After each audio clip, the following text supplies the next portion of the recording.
Pada zaman dahulu, tinggallah seorang pemuda yang bernama Toba. Toba bekerja setiap harinya sebagai petani. Walau hanya memiliki lahan yang tidak begitu luas, tetapi Toba selalu rajin dan giat untuk bekerja guna memenuhi kebutuhan hidup sehari-harinya. Walau begitu, Toba belum juga menikah, padahal usianya sudah cukup untuk membangun rumah tangga. Dikarenakan Toba belum juga menemukan wanita yang didamba-dambakan. Di suatu pagi hari yang cerah, Toba berkeinginan untuk pergi memancing karena Toba sudah seharian bekerja di lahannya. Toba sangat hobi memancing karena hal tersebut dapat membuatnya nyaman dan juga bisa menghilangkan rasa penat. Toba berkata, mudah-mudahan hari ini aku beruntung bisa mendapatkan ikan yang besar. Sambil bersemangat menyiapkan alat-alat pancingnya. Setelah bekalnya sudah terbawa, ia langsung pergi ke sungai. Setelah sampai, Toba duduk di tepian dan mulai melemparkan kailnya ke sungai. Toba sambil berkata, pasti hari ini aku dapat membawa ikan besar. Dengan penuh semangat, Toba menunggu pancingnya dimakan ikan. Setelah menunggu beberapa lama, kailnya terlihat bergoyang-goyang. Toba segera menariknya. Wah, pasti ikan ini besar. Sambil menarik benang pancingnya dan bersorak kegirangan saat mengetahui ikan yang dipancingnya berukuran besar. Setelah diangkat ke atas, Toba sedikit heran sekaligus takjub ketika memperhatikan sisik ikan tersebut. Sisik ikan itu begitu indah, berwarna kuning emas kemerah-merahan. Dua matanya bulat berkilau, memancarkan kilatan yang menakjubkan. Wah, sangat indah sekali ikan ini. Ini ikan terindah yang pernah aku lihat. Aku jadi bingung bagaimana aku akan memakannya. Dengan rasa bahagia, Toba membawa ikan tersebut. Tiba-tiba Toba kaget, ikannya dapat berbicara.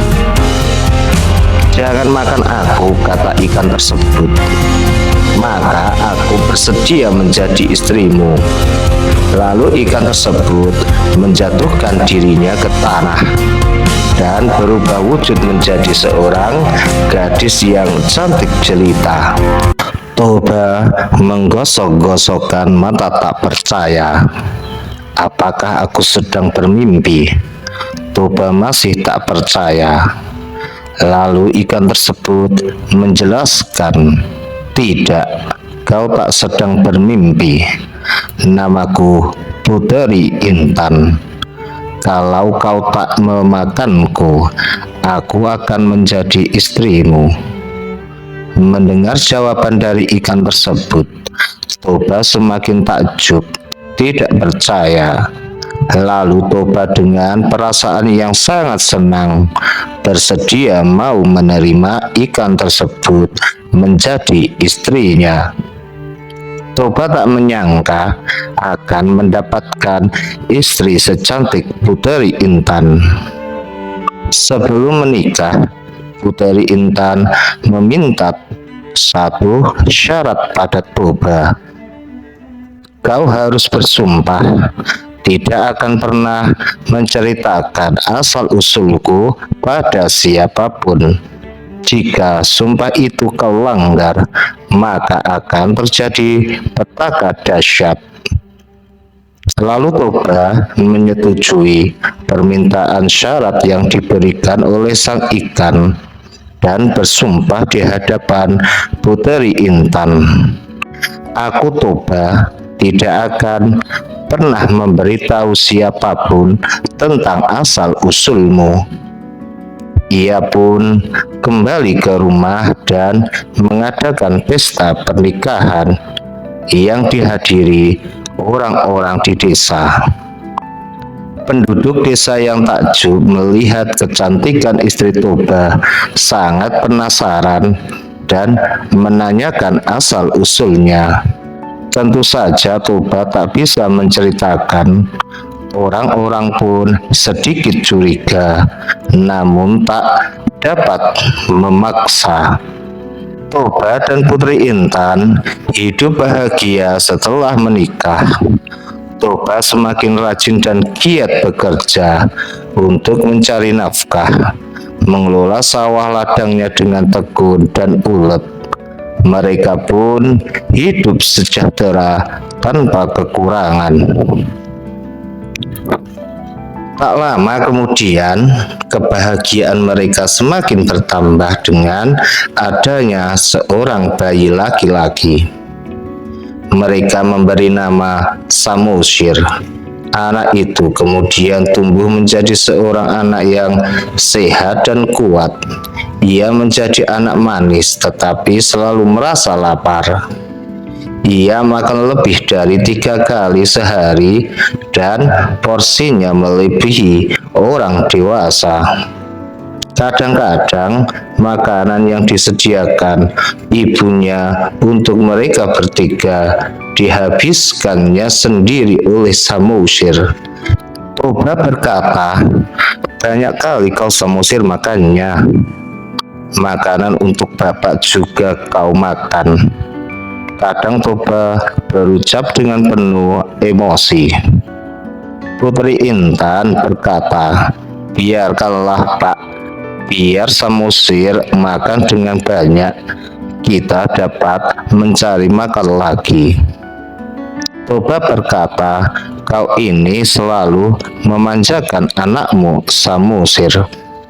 Putri Intan dengan sabar mengingatkan Toba untuk tidak memarahi anaknya, apalagi mengucap kata-kata kasar.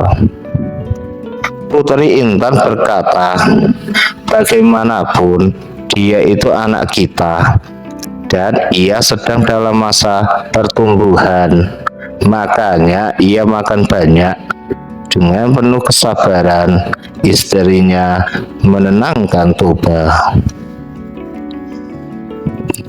Toba berkata, "Ya, aku tahu meski kadang-kadang aku harus menahan lapar karena tidak ada makanan tersisa."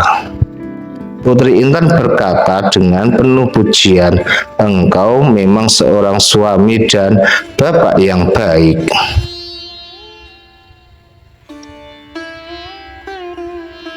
Pada suatu hari, Samosir diminta ibunya untuk mengantarkan makanan kepada ayahnya yang sedang bekerja di sawah.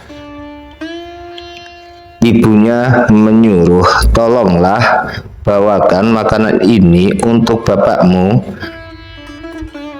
Kemudian Samosir menjawab, "Kenapa tidak ibu saja yang mengantarkannya? Aku malas, Bu. Bapak suka marah-marah denganku, Bu." Ibunya menjawab, "Jangan begitu, Nak. Antarkanlah. Bapak marah-marah terkadang karena Bapak sayang denganmu." Ibu dengan sabar menasehatinya. Samosir menjawab, "Baik, Bu." Ibu berkata, "Nah, sekarang kau pergi antarkan makan siang untuk bapakmu ya. Dia pasti sangat kelaparan karena tadi pagi belum sarapan." Samosir menjawab, "Baiklah, Bu. Aku akan mengantarkannya, tetapi setelah aku sendiri selesai makan." Setelah selesai makan, Samosir segera berangkat membawa rantang yang telah disiapkan oleh ibunya. Sudah tengah hari dan bayang-bayang matahari sudah sangat pendek. Toba yang sedang beristirahat di gubuk kecil di tepi sawah sambil menunggu bekal dari rumahnya datang. Sambil mengipasi diri, ia mulai bergumam, "Mengapa belum juga datang mengantarkan makanan? Aku sudah sangat lapar." Dengan marah-marah Toba bergumam, perutnya dari tadi pagi belum sarapan. Aduh, sekarang belum datang-datang, sedang apa mereka di rumah? Perutku sudah keroncongan dari tadi pagi. Setelah menunggu beberapa lama tak kunjung datang, akhirnya Toba memutuskan kembali ke rumah untuk makan. Dalam perjalanan pulang, betapa terkejut ia saat melihat Samosir sedang tidur di gubuk. Toba langsung membangunkan anaknya. "Bangun kau Samosir," dengan nada amarah. Setelah anaknya terbangun, Toba bertanya, "Mana makanan untukku?" Samosir menjawab, "Sudah aku makan, Bapak." Melihat dengan terkejut rantang yang sudah kosong, Toba yang sangat kelaparan merasa begitu marah. "Dasar anak tidak tahu diri," teriak Toba. "Makanmu saja banyak, tapi tugas kecil pun kau lalaikan. Dasar anak ikan." Toba dengan tidak sadar telah mengucap melanggar sumpahnya sendiri. Selesai berucap Toba, tiba-tiba angin kencang bertiup dan petir pun menyambar-nyambar. Awan cerah di siang terik segera berubah menjadi mendung gelap. Hujan turun dengan sangat deras. Toba baru menyadari bahwa yang ia ucapkan kepada anaknya sudah melanggar sumpahnya sendiri untuk tidak mengatakan asal-usul istrinya. Di rumah, Putri Intan pun mengetahui bahwa suaminya telah melanggar sumpah. "Kau Toba telah melanggar janjimu sendiri. Kini semua sudah terlambat karena ucapanmu." Dengan penuh isak tangis, istrinya berucap. Ia perlahan-lahan berubah wujud kembali menjadi seekor ikan. Sementara itu, hujan semakin deras mengakibatkan banjir bandang. Air bah meluap ke seluruh penjuru, membuat penduduk desa panik. Para penduduk mencari tempat yang tinggi. Kemudian keadaan semakin deras, air bah pun semakin tinggi. Toba pun menangis menyesali perkataannya sendiri. Ia berkata, "Maafkan aku istriku, maafkan aku istriku." Mengetahui petaka yang dikatakan istrinya terjadi, ia tak sempat menyelamatkan diri. Anaknya pun hilang ditelan banjir. Air meluap tinggi dan merendam seluruh desa, lalu membentuk danau yang sangat luas. Sebuah pulau muncul di tengah danau tersebut. Letaknya persis di tempat Samosir terakhir berdiri. Danau itu kemudian dinamakan Danau Toba, sedangkan pulau kecil di tengahnya diberi nama Pulau Samosir.